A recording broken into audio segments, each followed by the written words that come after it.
వ్రతశాల ఇది నా యేసు నివసించశాల. సామెతల గ్రంథం 16వ అధ్యాయం 1వ వచనాన్ని చదువుకుందాం. హృదయాలోచనలు మనుష్యుని వశము, చక్కని ప్రత్యుత్తరమిచ్చుటకు యెహోవా వలన కలుగును. దేవుడి శ్రేష్టమైన మాటలు దీవించి ఆశీర్వదించునుగాక. ఆలోచన చేయడం మాత్రం మన వశమే, కానీ కింద దేవుడు ఏమంటున్నాడంటే చక్కని ప్రత్యుత్తరం ఇచ్చుటకు యెహోవా వలన కలుగును. ఎన్నో ఆలోచనలు హృదయంలో వస్తూ ఉంటాయి, కానీ ఎదుటి వ్యక్తితో మాట్లాడేటప్పుడు కరెక్ట్గా మాట్లాడుతున్నావా తప్పు మాట్లాడుతున్నావా అనే సంగతి, లేక కరెక్ట్ అయినటువంటి ఆన్సరు, దోషము లేనటువంటి ఆన్సరు, నీకు కరెక్ట్గా మార్కులు పడేటువంటి ఆన్సరు, ఎదుటివారు నిన్ను హేళన చేయకుండా నలుగురు ఒప్పుకునేటువంటి మాటలు నువ్వు చెప్పడానికి అది మన వలన జరగదంట ప్రియులారా. ఆలోచనలు మనకు ఎన్నో వస్తాయి, కానీ చక్కని ప్రత్యుత్తరం ఇచ్చేటువంటి అవకాశం మాత్రం ఎవరి వలన వస్తున్నాయంట? దేవుని వలనే వస్తూ ఉన్నాయంట. చక్కని ప్రత్యుత్తరం ఇవ్వడము దేవుని యొక్క వశములో ఉన్నదని దేవుడు జ్ఞాపకం చేస్తున్నాడు. అయితే చాలాసార్లు మనం ఏమనుకుంటూ ఉంటామంటే అన్నీ మన వశంలో ఉన్నాయి, మనం అనుకున్నట్టుగానే జరుగుతున్నాయి, మేము ప్లాన్ వేసామంటే దానికి తిరిగి ఉండదు, మేము ప్లాన్ వేసామంటే అది సక్సెస్ఫుల్గా జరిగిపోతుంది అని ఎవ్వరు కూడా చెప్పడానికి వీలు లేకుండా దేవుడు ఆయన చిత్తానుసారముగా సమస్త కార్యాలను జరిపించుకుంటూ వెళ్ళిపోతూ ఉంటాడు. అందుకే పరిశుద్ధ గ్రంథంలో ఒక చక్కని మాట వ్రాయబడింది చూడండి. కొంతమంది వ్యక్తులు ఈ మాటలు మాట్లాడుకుంటూ ఉన్నారంట. ఆదికాండం 11వ అధ్యాయం 4వ వచనం 5వ వచనం కూడా చదువుకుందాం. మరియు వారు మనము భూమి యందంతటా చెదిరిపోకుండా ఒక పట్టణమును ఆకాశమునంటూ శిఖరము గల ఒక గోపురమును కట్టుకొని పేరు సంపాదించుకుందాము రండని మాటలాడుకొనగా, యెహోవా నరుల కుమారులు కట్టిన పట్టణమును గోపురమును చూడ దిగి వచ్చెను. వీళ్ళు అనుకున్నారంట, మనం గందరగోళం అయ్యేది ఎందుకు, అక్కడొకరు ఇక్కడొకరు ఎందుకు, అందరం ఒకే చోట ఉందాం, ఒకే గోపురాన్ని కడదాం, అనగా ఒకే ఇంటిని కడదాం. ఆ ఇల్లు ఒకవేళ మనకు సరిపోకపోతే అది ఆకాశమునంటునంత ఎత్తైనా పర్వాలేదు, అంతస్తుల మీద అంతస్తులు అంతస్తుల మీద అంతస్తులు కట్టి ఆకాశాన్ని అంటినా పర్వాలేదు, అంత పెద్ద గోపురాన్ని కట్టి ఏం చేయాలనుకున్నారంట? కట్టిన తర్వాత మనుషులు ఏమంటారంట? వారిని పేరు సంపాదించుకుందాము రండని మాట్లాడుకున్నారంట. ఇది చాలామంది చేస్తూ ఉంటారు. పేరు సంపాదించుకోవడం కోసం ఏయో పనులు చేస్తూ ఉంటారు. దేవుడు మెచ్చుకోకపోయినా పర్వాలేదు, కానీ మనుషులు మెచ్చుకుంటే చాలు, నలుగురు మెచ్చుకుంటే చాలు, ఇరుపొరుగు వారు మెచ్చుకుంటే చాలు, మా బంధువులు మెచ్చుకుంటే చాలు అని ఇలాంటి ప్లాన్లు చేస్తూ ఉంటారు. వీరు కూడా అలాంటి ప్లాన్ చేసి పేరు సంపాదిద్దామా అనుకున్నారంట. దేవుడు అనుకున్నారంటే ఊరు నేను ఊరుకుంటా ఉంటే వీరు రెచ్చిపోతూ ఉన్నారే, ఆకాశాన్ని అంటే అంత గోపురం కట్టాలని వీరు ప్లాన్ చేస్తున్నారని దేవుడు ఏం చేశాడంట?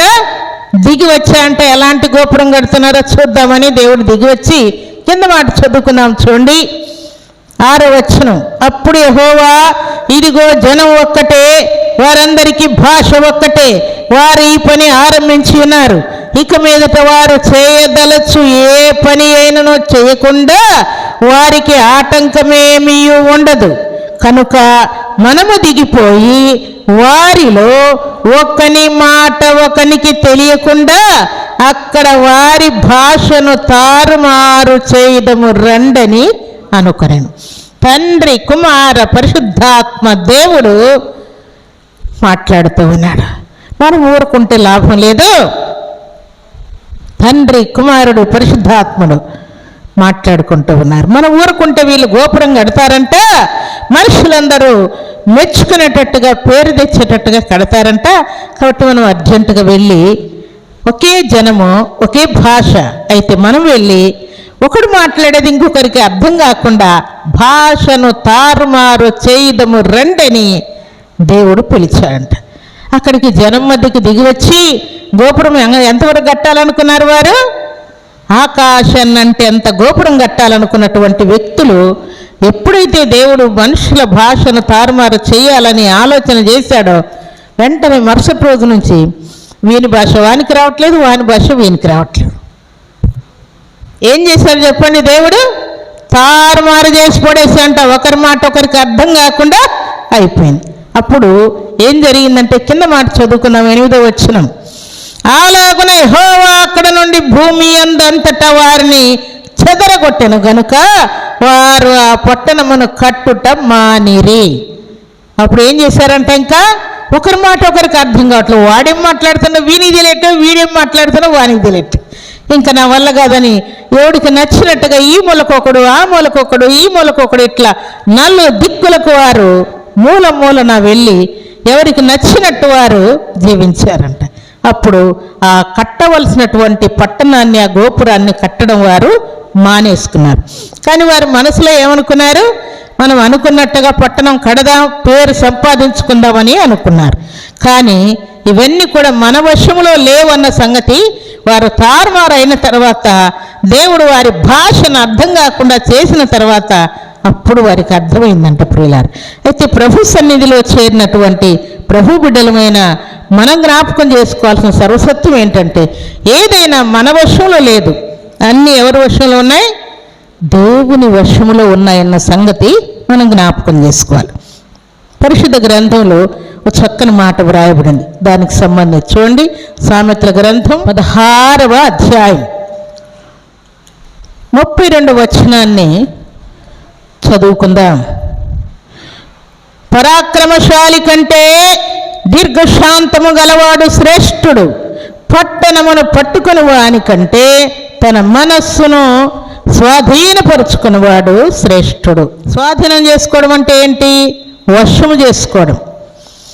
ఇక్కడ పట్టణమును పట్టుకునేవారు చాలామంది ఉంటారు. రాజులు, అధికారులు, ప్రధానులు, పెద్దలు, ఎమ్మెల్యేలు, కలెక్టర్లు, ఆఫీసర్లు. ఈ పట్టణంలో ఇదే జరగాలి, ఇంకోటి జరగడానికి వీలు లేదంటే అది జరిగిపోతుంది. కానీ దేవుడు ఏమంటున్నాడు? పట్టణమును పరాక్రమశాలి కంటే దీర్ఘశాంతం గలవాడు శ్రేష్ఠుడు, పట్టణమును పట్టుకుని వారి కంటే తన మనస్సును స్వాధీనపరుచుకునేవాడు. అనగా తన మనస్సును వశములో పెట్టుకునేవాడు. ఏం చేయాలనుకుంటున్నాడో అదే చేస్తాడు. స్వాధీనం ఉన్నటువంటి వ్యక్తి. ఉదాహరణకు ఒక త్రాగుబోతున్నాడు అనుకోండి, రాత్రంతా గొడవ చేసి భార్యని, బిడ్డల్ని, కుమారులను, ఇరుగు వారిని అందరినీ ఇబ్బంది పెట్టి ఉంటాడు.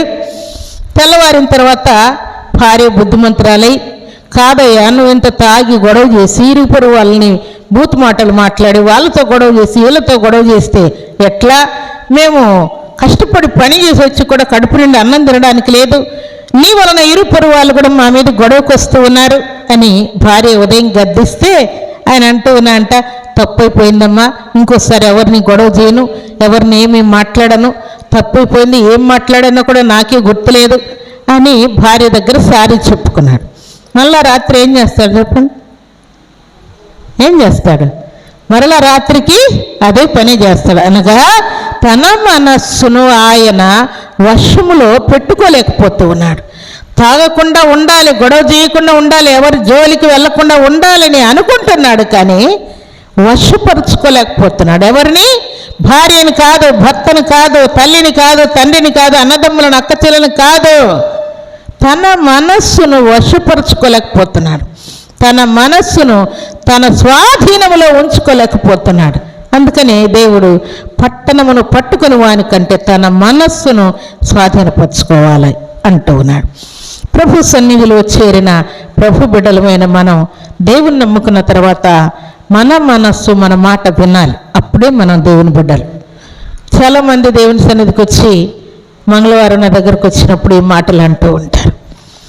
వేకువజామున లేచి చాలా ప్రార్థన చేసుకునేవాడిని, చాలా ప్రార్థన చేసేదాన్ని, ఇప్పుడు అస్సలు చేయలేకపోతున్నాను, ఏం జరుగుతుందో నాకు అర్థం కావట్లేదు, వేకువన లేవాలనుకుంటాను, లేవలేకపోతున్నాను, వాక్యం చదవాలనుకుంటాను, చదవలేకపోతున్నాను, మందిరానికి వెళ్ళాలనుకుంటున్నాను, వెళ్ళలేకపోతున్నాను, దేవుని మాట ప్రకారం ఉండాలనుకుంటున్నాను, ఉండలేకపోతున్నాను, ప్రభు దినాన, పరిశుద్ధ దినాన దేవుని యొక్క శరీరాన్ని, రక్తాన్ని పుచ్చుకోవాలనుకుంటున్నాను, ఆ రోజు కూడా పనికి వెళ్ళిపోతూ ఉన్నాను, నా మనస్సు నా స్వాధీనంలో ఉండటం లేదు.